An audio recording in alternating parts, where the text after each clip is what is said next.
Hi. Thank you, everyone. Thanks for that warm welcome and the rev up, Furman.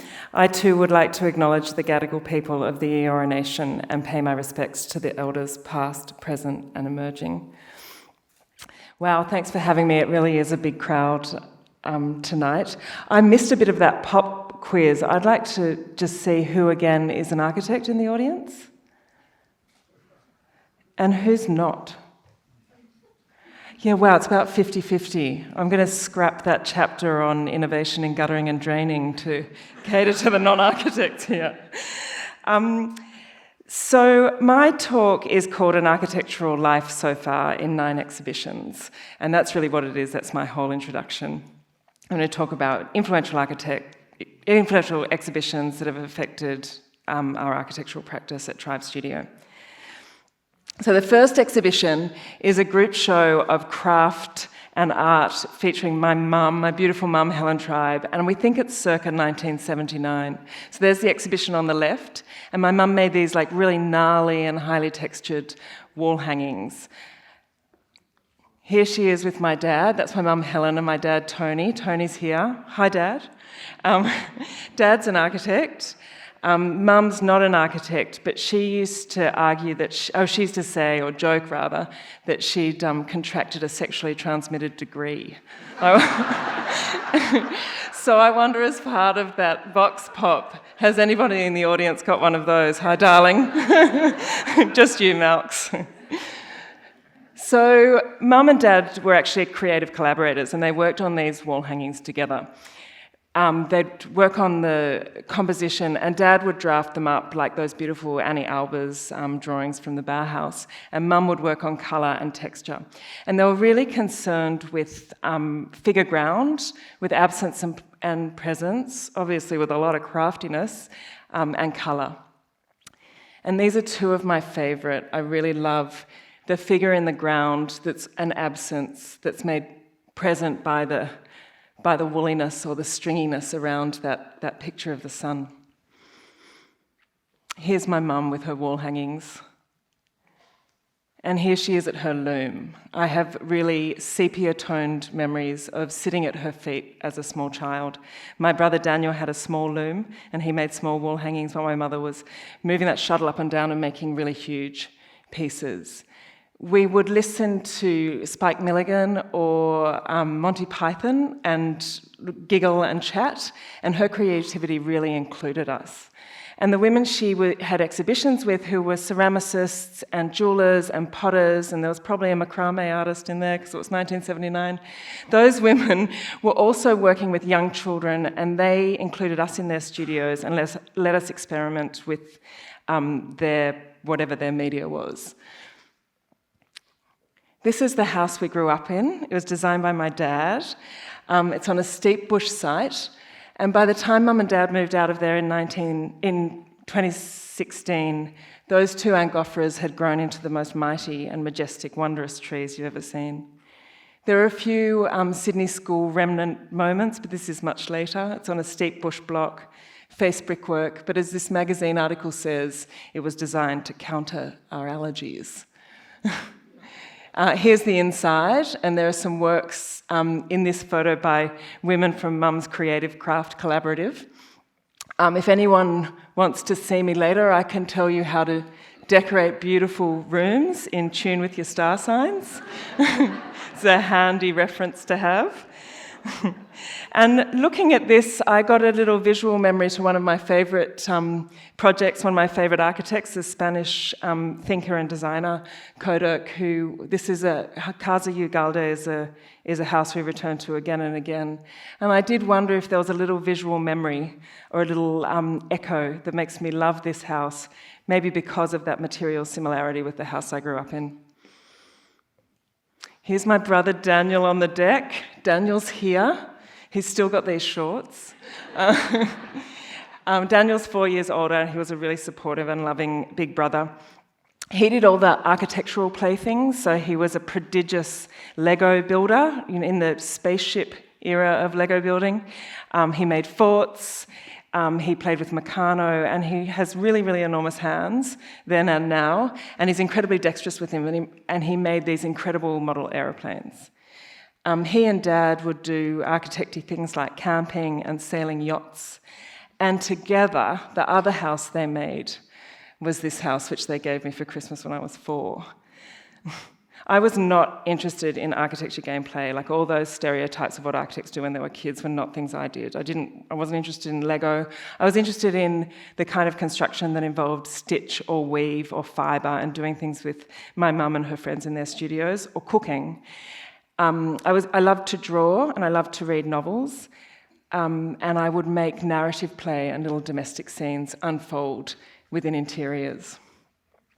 So I wasn't interested in architecture play, and I really didn't like architecture. So this is now one of my favourite houses, the Ken Woolley house from 1962, the real poster girl of the Sydney style. A lot of Dad's friends had houses that were built in this style with clinker bricks, seagrass matting floor, rough sawn timber. And as a little kid burning around a house, you could really do yourself some injuries in these houses. And they also gave us all asthma. So we were literally, I was allergic to architecture. You can't have a worse start than that. I also wasn't really into my dad's office. So as a little girl, the smell was really overwhelming, the ammonia from the printer and the fag smoke. I remember watching these architects hold a fag in their mouth while they moved the parallel rule, and it would burn down to nothing. There was a lot of scowling and frowning and concentration over drawing boards, which from the outside looked very boring. That's how my architecture practice now looks to my kids, they tell me, because there's no greater joy, I think, than being lost in an architectural task. So it wasn't that I just didn't consider architecture or didn't want to be an architect. It was just so far out of the realms of possibility, I just wasn't interested at all. So the next exhibition is 1994, the Map Room in Vatican City, and weirdly and a little bit embarrassingly in this crowd that's 50% architects, this is where I had my come to Jesus, I want to be an architect moment, and it looks like this. So I've been trying to decide whether I reveal that to you or not, and if I do, how do I post-rationalise it? Here's the post-rationalisation. It's really rich in craft, and it's really rich in science and maths, cartography, mathematics, astronomy, and then the gilding and the painting and the frescoes and the inlay, and it's just got a lot of evidence of the really fine work of a lot of people, and that's always filled me with joy. So maybe that's one reason. The other is it's kind of cool. So this is a 120-long corridor that leads to the Sistine Chapel. So I didn't even have my, oh my God, thought bubble in the Sistine Chapel. I had it in the corridor. But the maps on the walls are two-dimensional representations of space, and the pictures in the vault are depictions of religious stories or happenings that happened in those space. So there's this beautiful overlay of two-dimensional spatial representation with narrative. So that's my post-rash. I saw a lot of great exhibitions and buildings on this European trip. I was lost, I dropped out of my first degree, I didn't know what to do with my life. So that was a real moment, that being in Rome. And when I saw the Nolli plan at university later, I remember being so taken with this beautiful idea that Rome was a city that was carved out of a single block of stone. And the public spaces and all the places you could visit had really been eked out, which feels really different in a city-making way from Sydney, this is our work. Am I allowed to show a drawing of Sydney? Thanks, Furman. I didn't want to break the rules this early. So Sydney has these kind of extruded points of building, and then the city's carved up by the logic of the car in central Sydney, and kids and old people aren't really welcome there. It's really a commercially, logically driven place. And then where we live is siloed, and it's little spots of density, little spots of figure and ground. And that's consistent whether you're on the Cumberland Plain or if you're in a very dramatic topography like Bronte. So let's skip forward to architecture school. So I studied at Sydney University, and I did a year on exchange at Cornell. And while I was at Cornell, I had a trip to the city, and my friend Jo, who was an assistant of LeWitt, took me to see this exhibition, which was a real mind blower.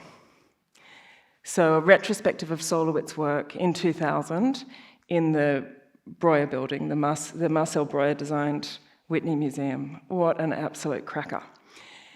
I'm going to talk a little bit about LeWitt and then a little bit about the building. So LeWitt's work's been really important for how we think about architecture. I love the conceptual underpinnings and the real strength in the conceptual work. So he takes an idea and he follows it through to its logical conclusion, even if that conclusion becomes perversely logical. So these are all the variations you can make of an incomplete cube. And his work has this real tight logic to it, but it also has a really joyful presence and idea of gesture within the precision. I don't know if everybody saw this wall work. It was upstairs in the AGNSW recently. It's a real cracker. I want to talk about two things to do with LeWitt in terms of his influence on our work. He wrote this amazing letter, which is kind of a creative manifesto to sculptor Eva Hess. When in 1965, she had a kind of creative block. She was suffering perfectionism and felt like she couldn't act, like the work she was doing wasn't living up to her expectations. And LeWitt tells her to do, just get on with it. It's a very funny letter as well as an interesting letter. So he tells her to stop it and just do. Try and tickle something inside you, your weird humour. Don't worry about cool, make your own uncool. Don't think that your work has to conform to any idea or flavour. It can be anything you want it to be. Isn't that just the best advice for any 24-year-old creative? I wish I'd been sent a letter like that, and it was a real pleasure to read this. The other thing I want to say about LeWitt's work is that while it's really tight conceptually, it's enriched by the hands of many people. So this is a fragment of a work called 10,000 Lines, Not Straight, Not Touching. And within it, you can see that he's left space for the individual assistants to leave a quality of their line. So this field condition, these figures in ground making a field, all betray the personality of all the collaborators who come together. And that's a really important part of our work at Tribe. And what about this building? What an absolute cracker, hey? It is muscular and it owns that corner, super singular and robust. Here it is.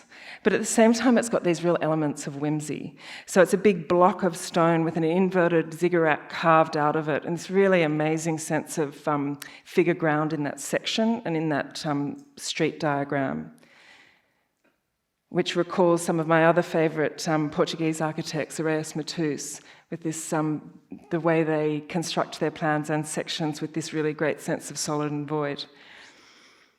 So within that massiveness and muscularity, there are also these ideas of real whimsy and playfulness.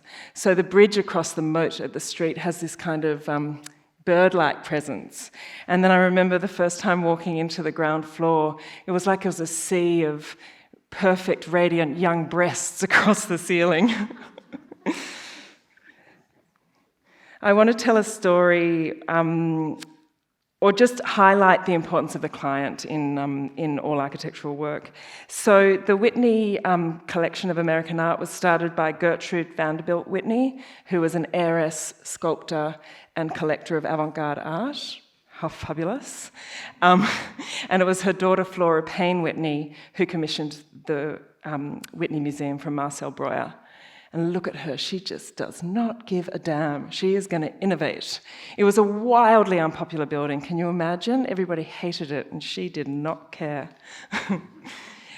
And that highlights for me the importance of visionary clients in the delivery of great architecture, and then in the development of architectural movements. And also I just want to give you this little recommendation for a read, Women and the Making of the Modern House by Alice Friedman, which is about the role that female clients played in commissioning modern houses and breaking down gendered ideas of domesticity. Great book. The other thing I want to say about the Whitney is, I just want to tell a little story. So America being America, they get too much stuff and it doesn't fit in the Whitney Museum anymore. So what are they going to do? They're going to do an extension. So they commissioned some architects to add on to it. The first one's in 1978. Who wants to do a pop quiz? Can anyone guess who did the first one? Who put a techie tower stuck onto the side of the Whitney by Breuer? Anyone? Sorry? No, it wasn't. Good guess, though. Anyone else? Close. And there's an adjacency there. It was Foster, 1978. This is a much easier one. Who wants to know? So big techie tower slammed next to the Whitney, everybody hated it. But that's a lot, right? That's what Sydney would do. Let's get some saleable floor space on this puppy. This one's too easy, right? Who did this? Michael Graves, 1985. And this really kind of intense sense of mirroring and then turning it into a cartoon and then going, oh my God, we need some more floor space on top. This one's 2001, so a year after I saw my exhibition. Another easy one, maybe? Sorry? OMA, that's right. So a kind of cantilevered glass towery thing hovering over. And then I'm going to give you a clue in the question here, because this one's probably a bit more anonymous. A bit of Italian restraint. Who did the 2004 version? Renzo, thank you. So I just think this is a really interesting series of diagrams that starts to talk about how we add on to the city and what it means to build in a recognisable style. Like a lot of good small Australian practices, we started Tribe Studio hovering glass boxes over Californian bungalows and attempting to put towers out the back of Victorian terraces. And I look at this now and I see this as a kind of scaled up diagram of that, and then wonder, if you scale it up again, what does it mean to build in the city and to do it in this fashion? And I wonder if there's perhaps not a different way. So we returned to Sydney. Exhibition number 4 is an exhibition of my work at the Tin Sheds Gallery, not buildings, so I hope I'm not pushing the friendship again. I wrote a very long and turgid dissertation on the role of painting as process in the work of Le Corbusier. I highly recommend that you avoid reading it. And in addition to that, I made a collection of paintings. A lot of them explored the idea of stitch and weave and craft. They're all very concerned with absence and presence in a way of coming from figure ground back to what a ground might be, what a field condition might be, what an absence of figure might be. And then they were also very concerned with process. So there were a lot of duds, and I took the duds and I snipped them up into different shaped ribbons, and then I wove them back together. And I could pull on the warp and the weft to alter the composition. And some of those worked, but some of those were also remained duds, and so I troweled paint on like it was concrete or maybe icing. So they're not great artworks, but they're concerned with figure ground, with stitched surface, and with craftsmanship. And they're ideas that remain in our work today. And of course, they lead me to want to give a bit of a shout out to Alvar Aalto and these beautiful drawings, and then this incredible tapestry-like surface made up of waste material in his summer house. So, Star Wars identities, what forces shaped you? This is not necessarily an exhibition I would have chosen to visit, and I certainly wouldn't have chosen to visit it 4 times, but I put this here as a way of introducing my children. There they are a few years ago when they were still cute. They're still cute. Awkward, this is being taped. At first, having children felt like a little bit of a handbrake or a full stop in an architectural career. But in hindsight, it's actually been the best thing ever. A whole lot of behaviours had to stop, like that kind of self-flagellating midnight drawing board thing. You just don't have time to do it. And you're so busy running a practice, bringing up children. They need to feed from your literal body. That's not a joke they made up, that actually happens. But in that bringing up of children, there's a lot of time spent hanging out in parks and noticing.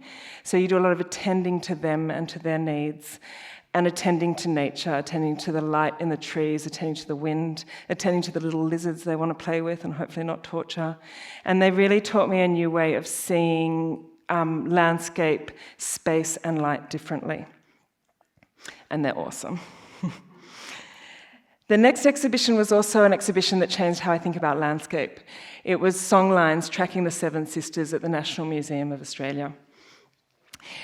There's a story about the Seven Sisters which is consistent across the whole top of the country. It's a women's story, and across thousands of kilometres and many different language groups, they share this story. It's not my story to tell, I'm not going to tell you the story, but I am going to talk about this artwork for a moment. This is a great big creative collaboration. It's the work of 8 artists, female artists, and I think you can see quite clearly that it's a topographic map. It's a great big field condition made out of lots of interesting figures. You can see the different hands very clearly, but that makes it richer. It tells, apparently, of seasonal soaks, of permanent water, sandhills, how you find food. And then up there, I think I've got a pointer. Have I got a pointer? Oh, it's my first time using a pointer. You see here, just this little thing? They're the Seven Sisters singing across the landscape. They're just another figure in a ground. And for me, this represents this amazingly tantalising idea of the songline, that you might sing a landscape into being, that a song is knowledge shared between generations, it's a map, it's something that goes from mother to daughter, but it's also something that through its poetry makes landscape and form happen. And I find that the most poetic idea, but also just slightly elusive, like it's tantalisingly beyond my grasp. Also in 2017, I saw this exhibition by the sculptor Christopher Hanrahan called A Setting. And this too felt like it was a piece of poetry just outside of comprehension.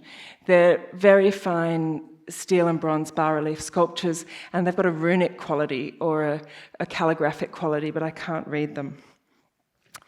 He describes them as armatures for imagined antiquities. So can't you just see that there might be a little bit of stone tablet or a bust that sticks on these? But they invite you to understand something that's not there. They are a representation of the absence, and I find that really beautiful.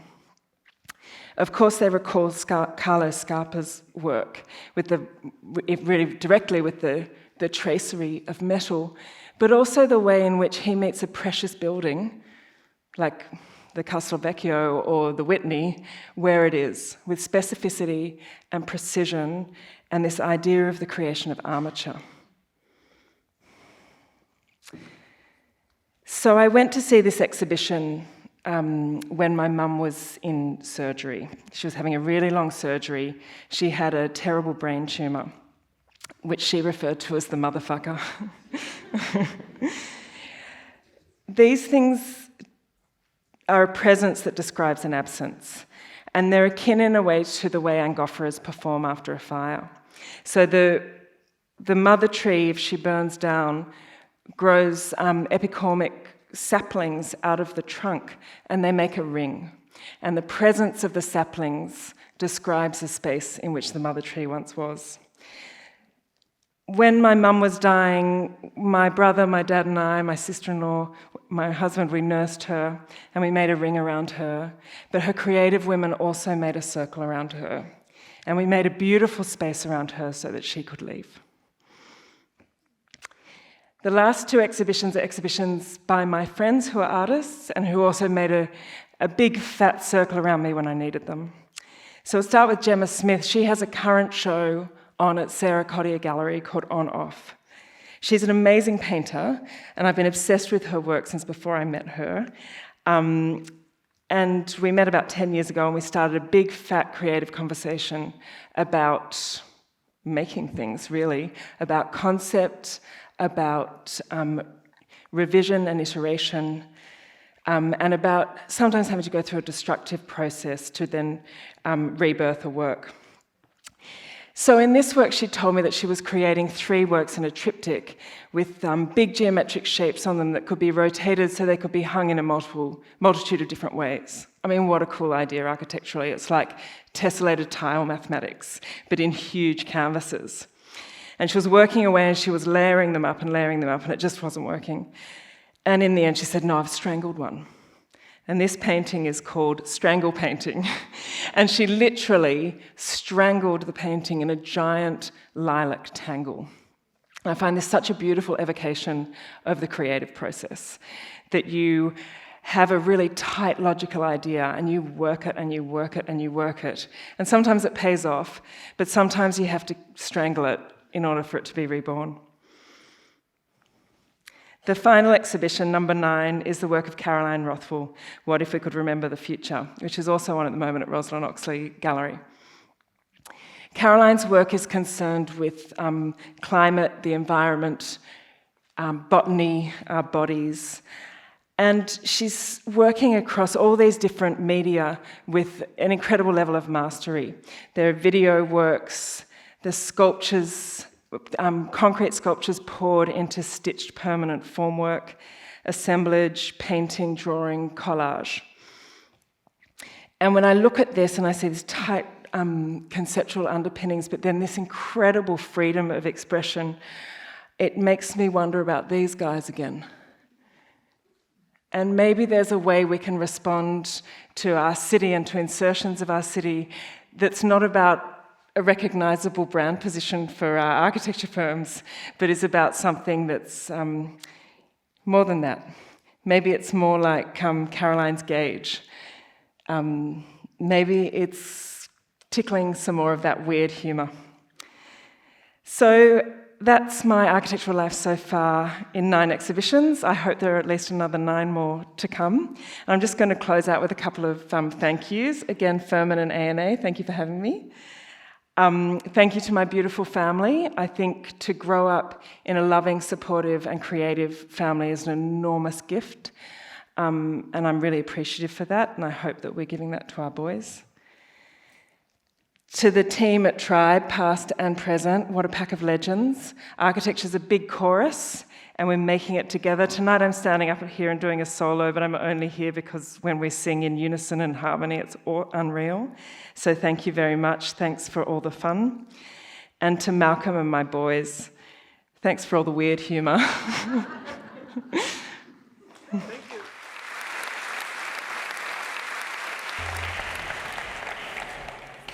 There's so many possible questions. You mentioned one of them. You show your kids there, and I know that from another interview that you mentioned that having kids was one game-changing experience in many ways. Yeah. And that helped you somehow to rethink how you work. Is it okay? I would like to ask you 2 questions with it. One will be, how do you find balance between private and professional life now?